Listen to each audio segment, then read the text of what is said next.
नर्मदा मैया के आशीर्वाद से नारमदीय ब्राह्मणों का समागम 11 और 12 जनवरी को माँ अहिल्या की नगरी में होने वाला है। लेकिन आज की जो हमारी बैठक है ये अभी तक की बहुत अच्छी और भावपूर्ण बैठक है, और ये पहली बैठक है जो एकदम नर्मदा जी के किनारे पे हो रही है। धार जिले की दृष्टि से धार की बैठक हमने 6 तारीख को कर ली। धामनोद और धर्मपुरी दोनों को मिलाकर यहाँ इस पुण्य भूमि पर माँ नर्मदा जी के आशीर्वाद से हमारे बहुत वरिष्ठ सीनियर, समाज के भी सीनियर और पार्टी के भी सीनियर, जब कोई पार्टी का काम नहीं करता था तब विनोद जी धार जिले के अध्यक्ष रहे। तो ऐसे हम सब के बहुत सम्माननीय विनोद शर्मा जी, वरिष्ठ समाज सेवी श्री रामेश्वर शर्मा जी, यहाँ की इकाई के पूर्व के अध्यक्ष सम्माननीय नरेंद्र मलतारे जी, वर्तमान के अध्यक्ष श्री जगदीश शर्मा जी, खलगाट इकाई के अध्यक्ष संजय पगारे जी, वरिष्ठ समाज सेवी श्री रामकृष्ण जी, धामनोद इकाई के अध्यक्ष अनूप शुक्ला जी, इंदौर से मेरे साथ पधारे इस समागम के सह संयोजक और अपने राष्ट्रीय उपाध्यक्ष मुकेश शर्मा जी, सह संयोजक कपिल शर्मा जी, इस कार्यक्रम के पूरे सोशल मीडिया के प्रभारी आदित्य शर्मा जी, कहाँ है आदित्य जी? ये रहे। आप भी इनको देख लो, यहाँ आप जो गतिविधि करो इनको भेजना तो दुनिया भर में चली जाएगी। इंदौर से मेरे साथ पधारे वरुण तारे जी, संदीप शर्मा जी, अर्पित शर्मा जी, जहाँ कार्यक्रम होने वाला है उस पूरे परिसर के प्रभारी प्रबल भार्गव जी, दीपक शांडिल्य जी,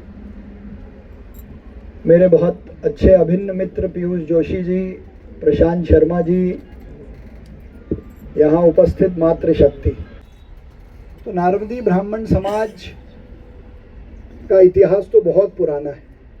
शंकराचार्य जी ने नर्मदाष्टक लिखी और ओंकारेश्वर में नर्मदा किनारे वो अपने गुरुजी से मिले गोविंद पाद जी से, तो इसका इतिहास तो और भी पुराना होगा। लेकिन हम अगर छोटा सा इतिहास भी मान लें तो 102 साल से तो हम महासम्मेलन कर ही रहे हैं।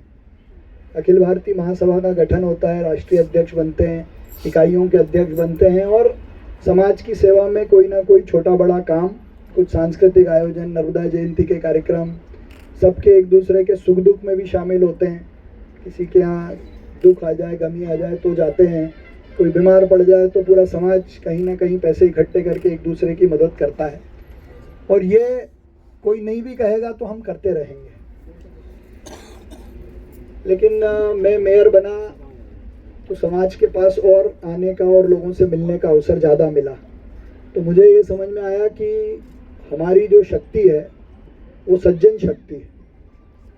और सज्जन शक्ति से, सज्जन शक्ति का तात्पर्य ये है कि हमने कभी दूसरे की लाइन छोटी नहीं की, खुद की लाइन बड़ी की, खुद मेहनत की, किसी का बुरा सोचते नहीं, किसी का बुरा करते नहीं। तो खुद की लाइन बड़ी करके खुद को भी मजबूत किया, परिवार को भी किया, समाज को भी कर रहे हैं। और अब इतने सारे लोग हैं जो देश में भी अलग अलग जगह नेतृत्व कर रहे हैं। आप अपना ही उदाहरण लोगे तो मैं इंदौर का मेयर हूँ, खरगोन की प्रथम नागरिक छाया जोशी हैं, वो भी नारमदी ब्राह्मण हैं, मंडलेश्वर के नगर पालिका अध्यक्ष हैं, और ऐसे कई बड़े साइंटिस्ट, डॉक्टर, इंजीनियर सब हैं। लेकिन भगवान कृष्ण को भी अपना विराट स्वरूप एक बार दिखाना पड़ा था, तो अर्जुन को समझ में आया कि ताकत क्या है। तो अभी ये सही समय है, और वो सही समय 2 कारणों से अपनी ताकत दिखाने का। इसलिए नहीं कि हमको किसी को ताकत दिखानी है।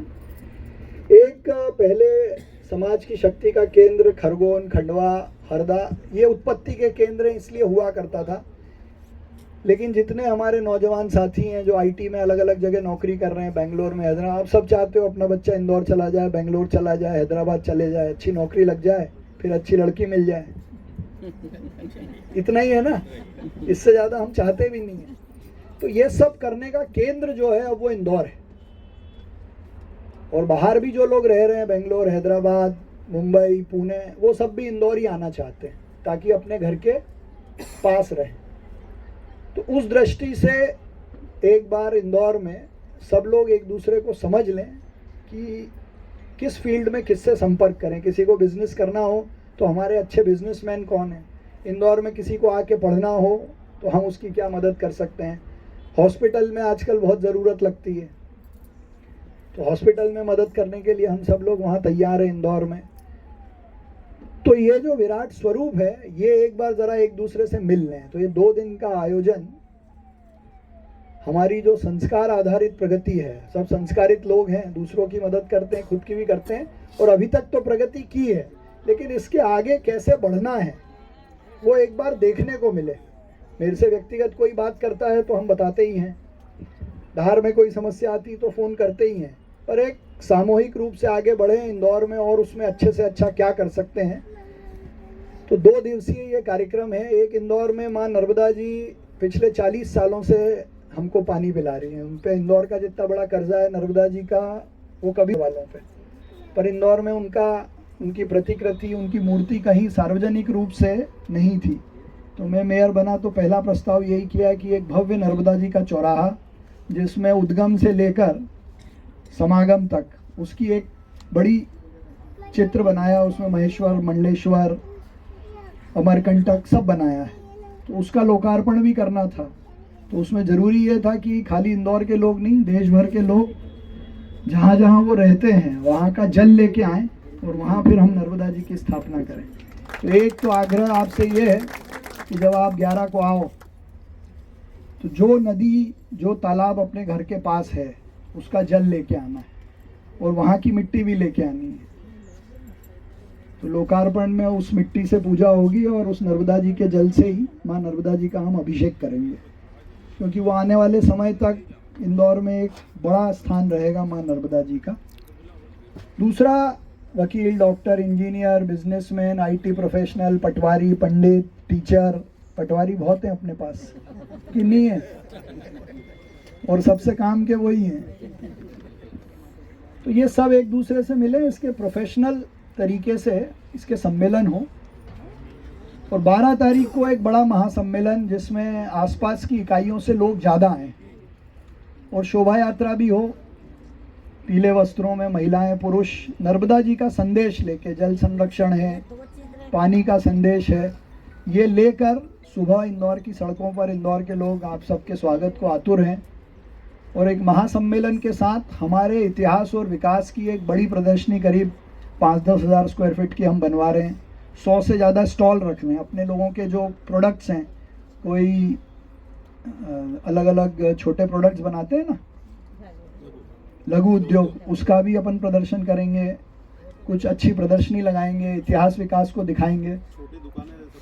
छोटी 9 बाय 9 की दुकानें लोगों को दे रहे हैं, तो अपना प्रोडक्ट रखो ताकि दूसरों को मालूम पड़ जाए। जैसे मुंबई के लोगों को खरीदना रहता है, वो हमको फ़ोन करते हैं, हमको नहीं पता रहता अपने समाज का कौन है, तो जो याद रहता है उसका बता देते हैं। तो एक बार इसकी भी लिस्टिंग हो जाएगी। तो इन जुड़े हुए सत्रों में आपको आना है। एक सांस्कृतिक कार्यक्रम रख रहे हैं, लेकिन उसमें इकाइयों के प्रदर्शन नहीं होंगे। उसमें अपने समाज की जो प्रतिभाएं हैं, जो मुंबई में, दिल्ली में, विदेशों में परफॉर्म कर रहे हैं, उनको बुलाया है, वो सब आ रहे हैं। तो 2-2.5 घंटे का एक अच्छा सांस्कृतिक कार्यक्रम वो भी रहेगा। और 12 तारीख को मेरा धामनोद से, धर्मपुरी से एक आग्रह है, धार से भी मैंने यही आग्रह किया है कि 11 को आए सब लोग, और जिन जिन के रिश्तेदार इंदौर में उनको बुलाते हैं कि इंदौर आओ हमारे यहाँ रहने, उनको आप फ़ोन कर देना आज कि हम आ रहे हैं, तैयारी कर लो, व्यवस्था नहीं हो तो व्यवस्था कर लो, ठीक है। और उसके बाद भी जो लोग आएँ और जिनके रिश्तेदार नहीं हैं, वो हमको 31 दिसंबर तक बता देना, सबकी रहने की, भोजन की व्यवस्था हम करेंगे, उसमें कोई संकोच नहीं है। लेकिन 12 तारीख को एक प्लानिंग आप ये करना कि सुबह यहाँ से वो व्यवस्था आपको ही करनी है, 5-10 बस में लोग महासम्मेलन में ज़रूर आए 12 तारीख की शोभा यात्रा और सम्मेलन में, वो तो है ही उनकी करना ही है। तो आपका निमंत्रण देने आए हैं, आप सबको पधारना है। 11 से आएंगे तो आना ही है, और 12 को एक अलग योजना करके ज़्यादा संख्या लानी है।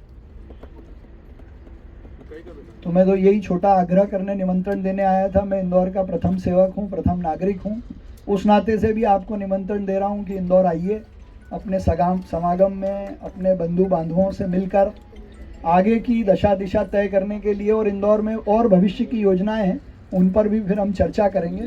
और दूसरा ये कि जब तक हम हैं तब तक अपने टैलेंट से तो बच्चों का एडमिशन होगा ही, लेकिन फिर भी काउंसलिंग करनी है। तो जब तक मैं हूँ और हम रहेंगे ही, तो आप ज़रूर भेजिए बिना संकोच के। आप सब ने बहुत आत्मीयता से सुना, थोड़ी देर इंतज़ार भी किया, और आपकी उपस्थिति देखकर मुझे विश्वास है कि नारंदी ब्राह्मण समाज के इतिहास में ये सबसे बड़ा मिलन का कार्यक्रम होगा और एक अलग हमारी संस्कार और प्रगति का प्रदर्शन होगा। आप सबको बहुत धन्यवाद। नर्मदे हर।